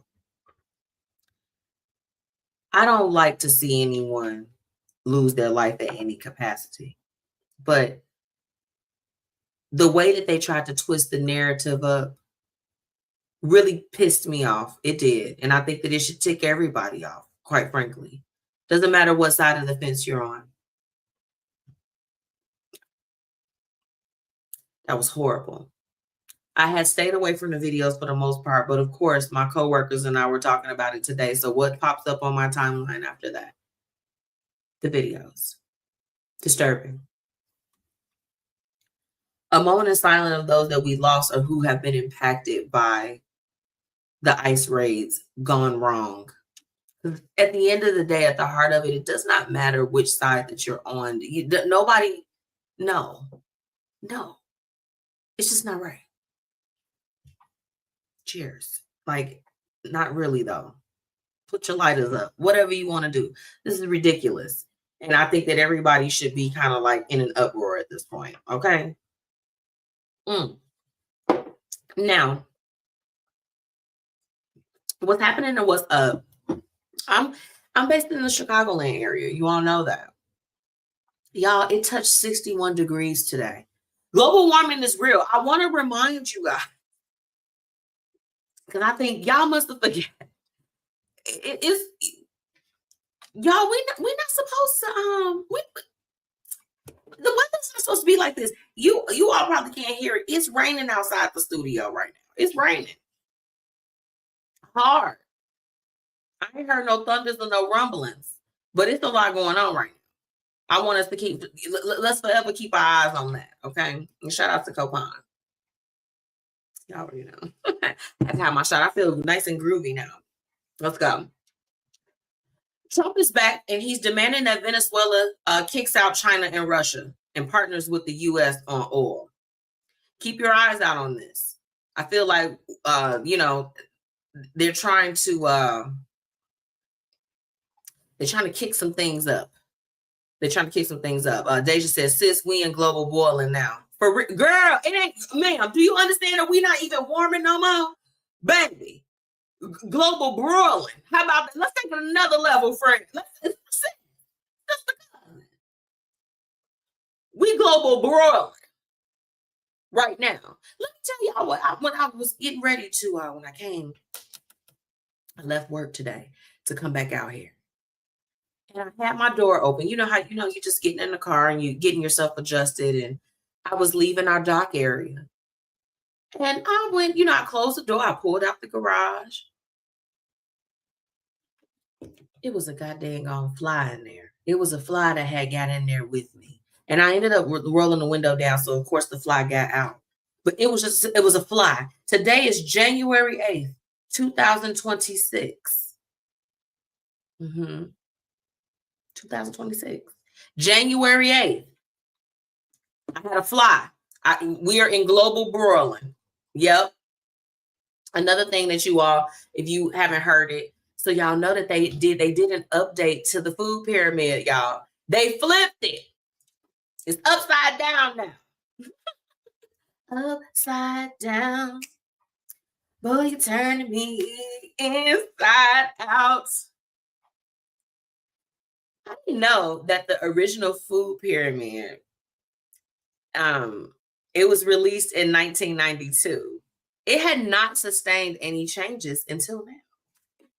Ooh, what you know about that? 1992 is crazy. Crazy. Now, Indiana been acting up this week, and I don't know why they continue to stay on my radar.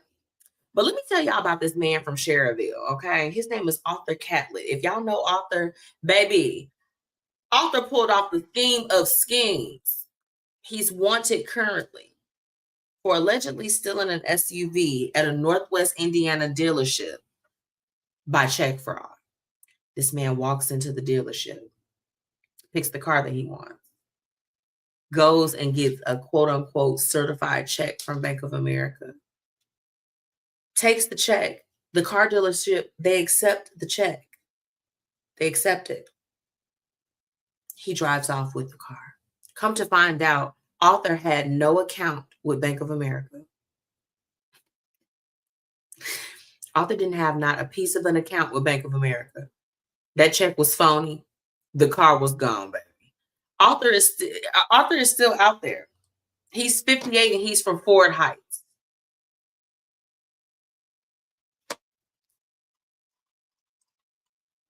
Last but not least,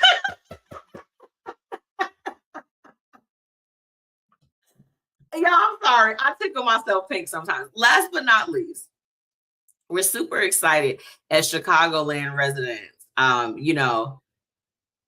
Former President Barack Obama, he is currently inviting Chicago residents to apply for new full-time career opportunities at the Obama Presidential Center. Okay, now, you all drive into the city like me, you all know that the Obama Presidential Center, the building and construction for that, it's been hellacious as far as traffic, but so we're all equally as excited to see the fact that this project is done, but even more excited that it's creating opportunities within the Chicagoland community. So if you are a Chicago resident, you see these jobs, you want to apply, do it. I've certainly sent the link out to people that I feel like are super qualified. And if you live in Chicago and you have an address and you maybe want to help out your South Suburban people or whatever the case is with let's get some things going. Let's help out the folks. Because if you out in the city and you need some suburban stuff, all right. Right after this break, we're going to hop into our topic of the night. What? We got to go ahead and hop into it. So our topic is, what did you leave in 2025? Ooh, are y'all ready? I don't know if y'all ready. I know I'm ready. Right after this break. Be sure to shop Pretty Curvy Savage, where style meets comfort, and you can be bold and be fierce. This plus-size clothing line is everything that you need in your closet, ladies. So be sure to visit prettycurvysavage.com and use promo code MzMetchi10 for your special discount. Okay, bye. Are you in need of a mobile bartender for your next event? Contact Paris Ice Bar today. From crafted cocktails, tapas, and hookah, Paris Ice Bar has you covered. Visit ibringhappyhour.com or call 407-707-8202. Now it's time for the Blueprint Live's topic of the day. Let's get into it. Welcome back to the Blueprint Live. It's your girl, MzMetchi. And baby, let me tell you something. We about to keep it real brief. What did you leave in 2025?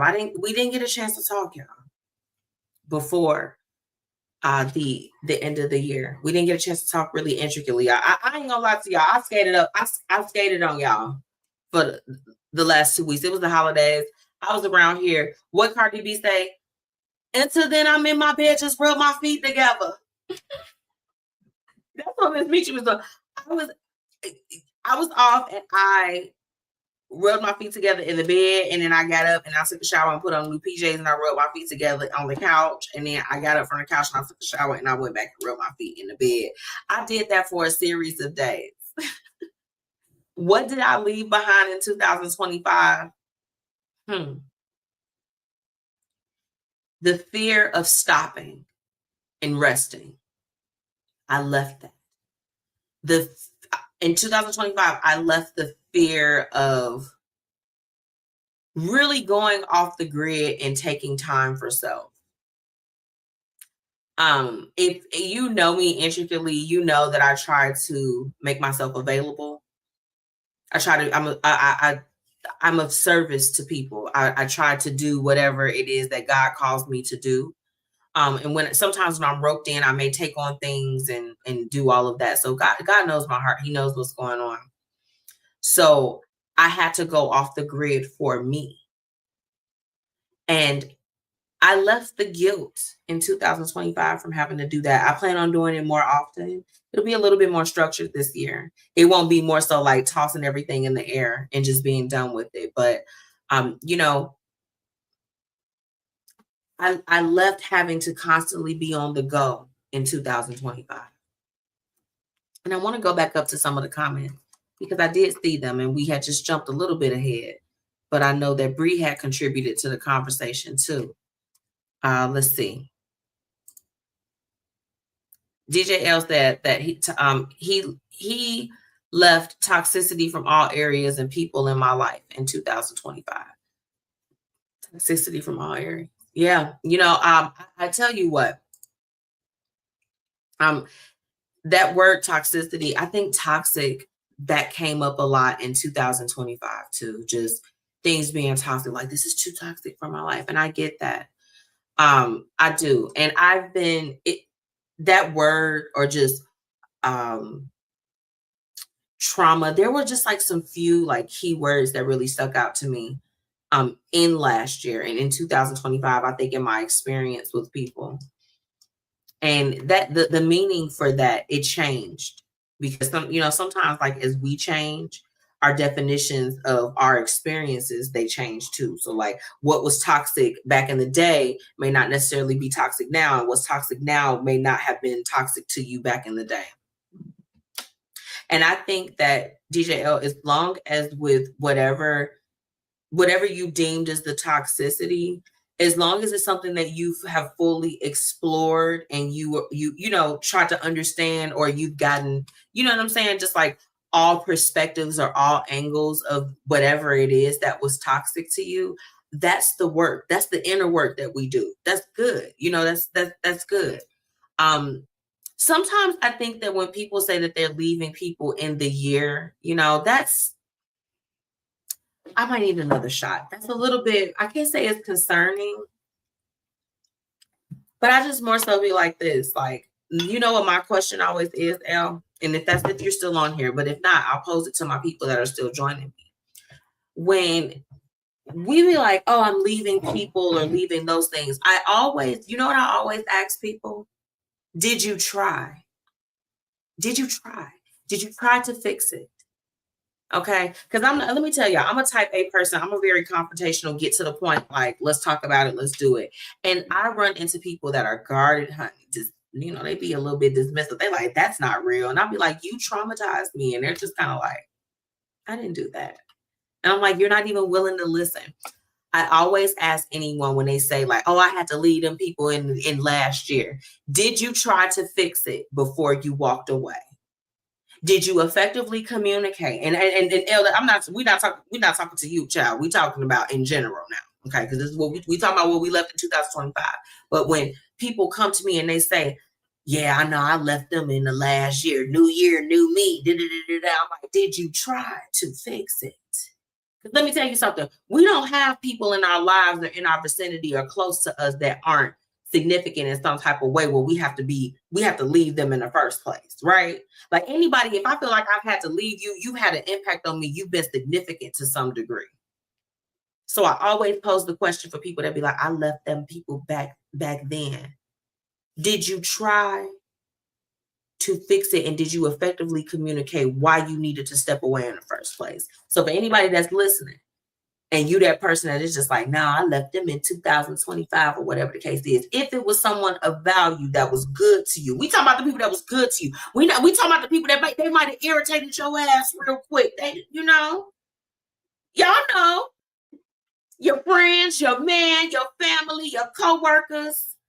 People gonna piss you off. They're gonna annoy you. They're gonna do some things. They're gonna be triggered. They're going to, oh my goodness. I think the most beautiful thing is when you can see people and you can see the ugly parts of them too. And it's just like this. I'm gonna stick beside you. I'm gonna stick beside you. Let me tell you something else that I left in 2025. And this is no homo, but I gotta shout out my best friend real quick because it was a conversation that we were having. My best friend, I'll say this, she is in a beautiful state right now where I feel like my best friend is like falling in love. It actually like really, really warms my heart because let me tell y'all, like my friend, she the coldest ever. And I'm talking about like she the coldest just in general, but like, it's beautiful to see her experience. But she said some very profound things to me. And it's just like, let me tell you this. That's my best friend. Like all of my friends, I treat all of my friends well, but like your friends could absolutely be your soulmate. My best friend is my soulmate. And I left the idea in 2025 that like the relationships that have like depth or like your soulmate, that's only tied to someone that is romantic. Because now, granted, like y'all know, like me and my best friend, like that's my best friend, right? Like, so we ain't bumping purses. No shade to anybody that's best friends and they bump purses, but we're not doing that. But the love is real. And I told her today, I said, as you are falling in love, and as this is happening, as long as he is treating you like how we treat it, because baby, we trick on the girls. We give our girls gifts. My friends, we give each other flowers. Like when I tell you my friend group, I love them down, but like my best friend, like love her down. And this is my ode. In 2025, I left the notion that having a soulmate that is not just your romantic partner, because your people, they know you, right? I don't know. I'm just sharing my thoughts. We just blabbing tonight. We just blabbing. Hold on, wait. I left fear, BS, and hella people in 2025. Deja, let's get into your comment. She said, and yes, I tried. I'm standing on boundaries. People can't walk all over me anymore. Now that's what I'm talking about, Deja. Sister cousin, you tried. And I'm proud of you. Because let me tell you, I know Deja is my sister cousin. Shout out to Warner, Texas County. I didn't even see her tag her own business, and that's why I can shout her out. I don't know what's going on with my sis. Y'all must have forgot. But you tried. And I'm proud of you, sis, because you know what? There's peace in being able to know that you walked away from situations that didn't serve you no more or that were no longer good for you, and you tried your best. Yes. Bree said, always give grace when you can. And when you do it, it allows for restoration at some point, not reconnection. But the negative portion is removed. The least we can give is grace because that's what we get every second of every day. Grace is the biggest thing. Bree, I had to learn grace too. I did. What I left in 2025 was the lack of patience. Every day since the new year has started, I've been trying to work on my patience with things, my patience with myself, my patience at work, with everything. I've been watching my facial expression, different things, just really giving grace for real.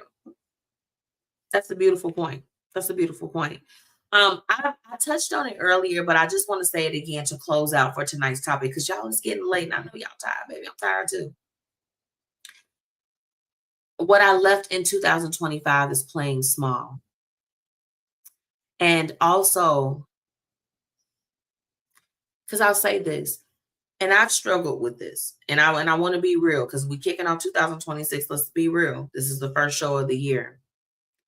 I have struggled with not wanting to appear arrogant or to appear, or, as someone that's not completely grateful for all that God has done for me and the businesses, and for anyone that is attached to anything that's going on.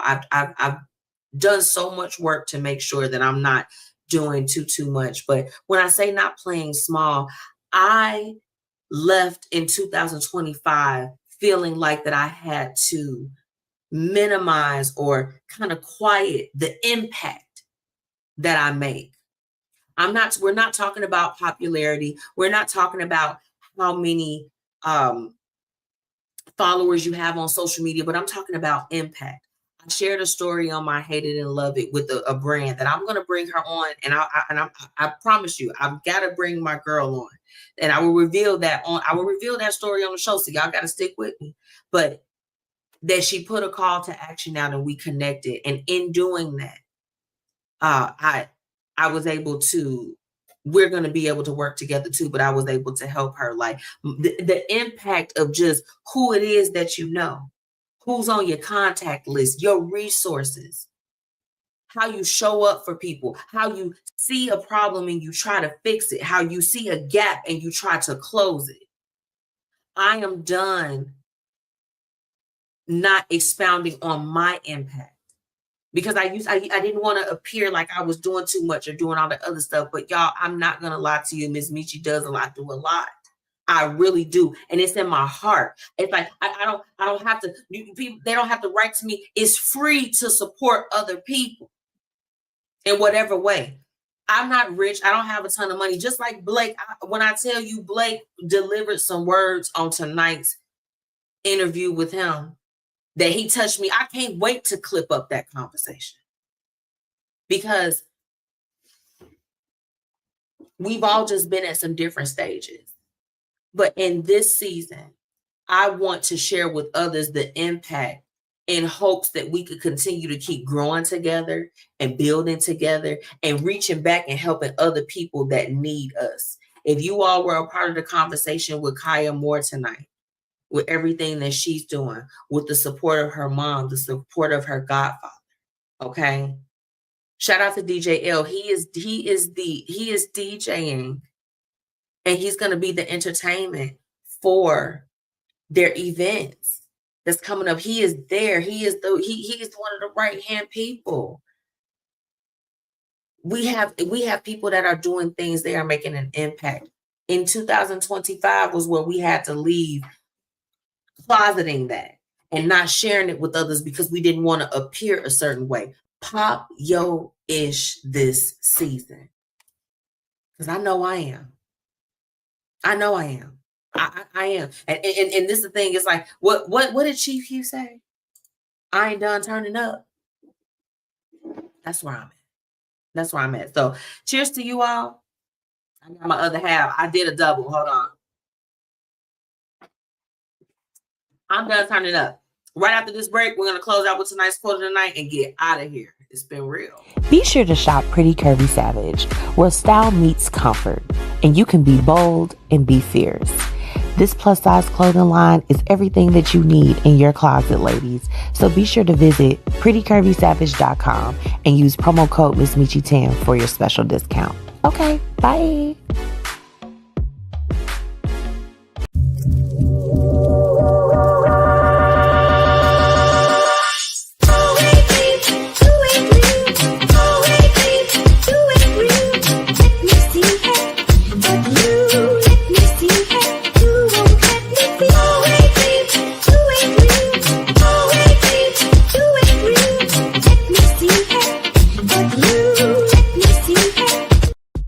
Thank you so much for all of my listeners for tuning in. And now it's time for the quote of the night.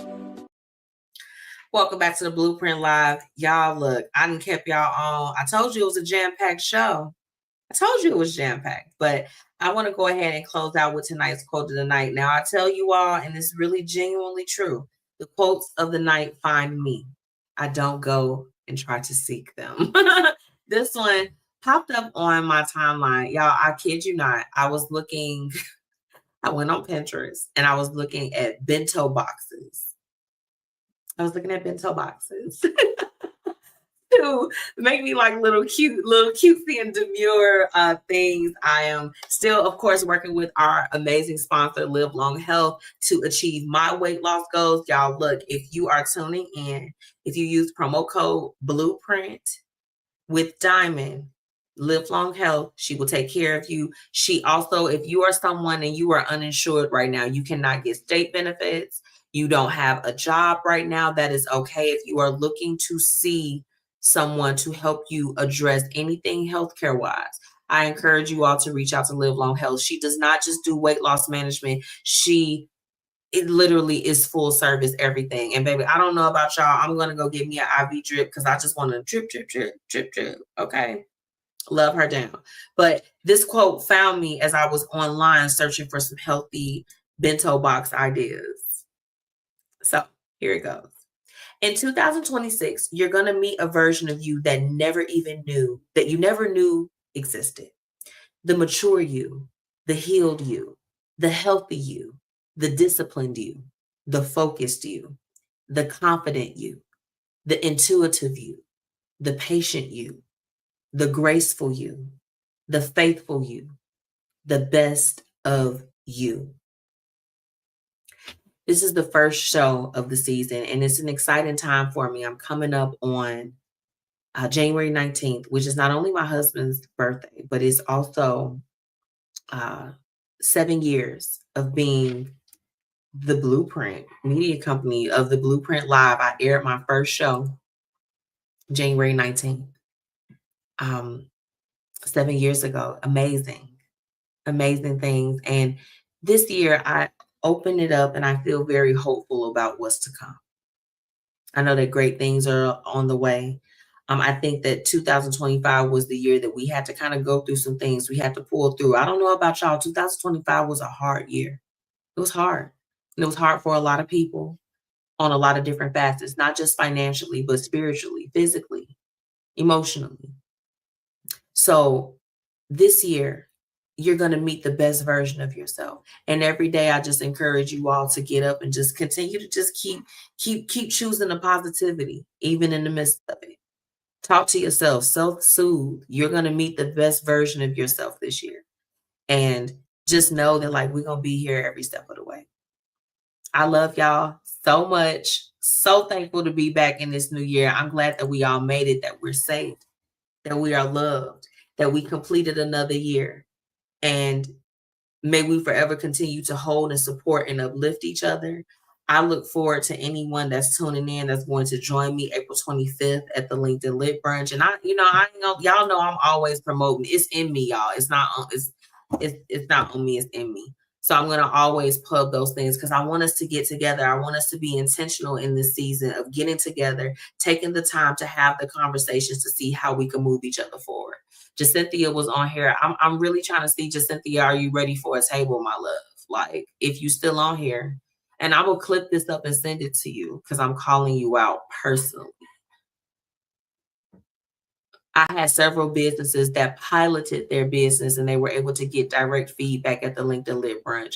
Y'all, I don't want to downplay the impact. People have been able to book. I've been able to help so many people secure different corporate opportunities where no one would have known who they were. And not because they were small or because they didn't know nobody. They just didn't have the access. I tell my friends, be a Nepo friend. You know how they be like the Nepo babies. They get all the perks and get all those things. Be a Nepo friend, be a Nepo business partner, but also be willing to help others. Also be willing to reach back and to show up and do what it is that you can. And I ask y'all to support me the same way that I'm going to support y'all. I love y'all. It's real. It's real. I love you too, Mr. Tracy. Until next time, y'all. Next week, I don't have a special guest as of now, but y'all know things could change. You never know. So we'll see. But next week, I think for now it's going to be just us. But if anything changes, I'll let y'all know. And I'm excited for us to catch up and really keep the new year going. This year, you're going to meet the best version of you. May you forever hold on to that. Daisy, you was here. My sister cousin was here. Love her. I love y'all. And until next time, bye. Thank you for tuning into the Blueprint Live. I'm your girl, MzMetchi. Make sure that you're following me on all platforms at MzMetchi and at the BP Media Co. See y'all next week. Okay, bye.